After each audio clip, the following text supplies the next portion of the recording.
আসসালামু আলাইকুম, মৌসুমি কুকিং হাউসে আপনাদের স্বাগতম। আজকে আমি তৈরি করে দেখাবো কাঁচা কলা দিয়ে টুনা মাছের তরকারি। এই তরকারিটি খুবই সুস্বাদু এবং পুষ্টিকর। এর পুরো প্রস্তুত প্রণালী দেখিয়ে দিচ্ছি। প্রথমে চুলায় একটি প্যান বসিয়ে দিয়েছি। প্যান ভালো করে গরম হয়ে গিয়েছে। এখন আমি পরিমাণ মতো তেল দিয়ে দিচ্ছি। তেল গরম হয়ে গিয়েছে, এখানে লবণ হলুদ মাখানো টুনা মাছ দিয়ে দিচ্ছি। এখন এই টুনা মাছগুলো আমি ভাজি করে নিব। এক পিঠ ভাজি হয়ে গিয়েছে, এখন আমি উল্টে দিচ্ছি অপর পিঠও যাতে ভালো করে ভাজি হয়ে যায়। টুনা মাছগুলো ভাজি হয়ে গিয়েছে, এখন আমি একটি প্লেটে তুলে নিচ্ছি।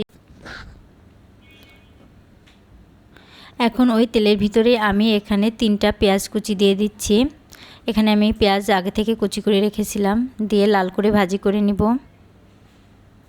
ভাজি হয়ে গিয়েছে, এখন আমি বাটা মশলা দিয়ে দিচ্ছি। এখানে 2 টেবিল চামচের মতো পেঁয়াজ বাটা এবং 1 চা চামচ রসুন বাটা দিয়ে দিচ্ছি।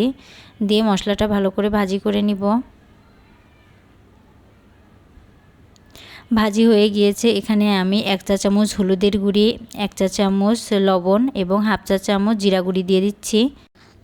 ভালো করে নাড়িয়ে দিব যাতে নিচে লেগে না যায়। এখন আমি মশলাটা ভালো করে কষানোর জন্য সামান্য একটু পানি দিয়ে দিব। দিয়ে এটা দিয়েই মশলাটা ভালো করে কষিয়ে নিব। মশলাটা ভালো করে কষানো হয়ে গিয়েছে, এখন আমি দিয়ে দিচ্ছি কাঁচা কলা। এখানে আমি কাঁচা কলা ভালো করে কেটে ধুয়ে পরিষ্কার করে রেখেছিলাম। দিয়ে আবারও নাড়িয়ে দিচ্ছি। এই মশলা দিয়ে আরেকটু নাড়িয়ে ভালো করে ভাজি করে নিব।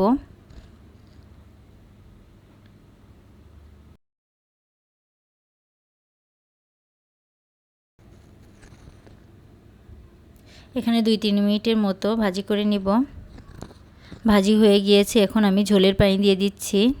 এখানে আমি 2 কাপের মতো ঝোলের পানি দিয়ে দিচ্ছি।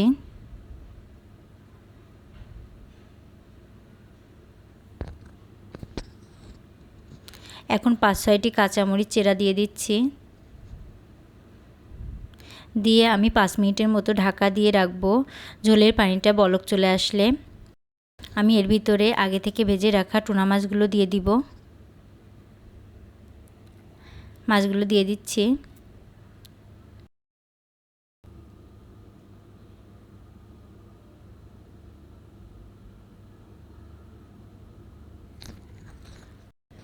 এখন আমি ঢাকা দিয়ে দিচ্ছি।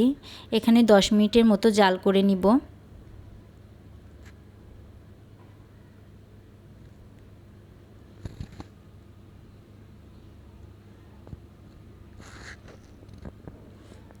এখন আমি চুলাটা অফ করে দিব। তৈরি হয়ে গিয়েছে কাঁচা কলা দিয়ে টুনা মাছের তরকারি। এই তরকারিটি আয়রন সমৃদ্ধ খাবার, আপনার বাড়িতে ট্রাই করতে পারেন।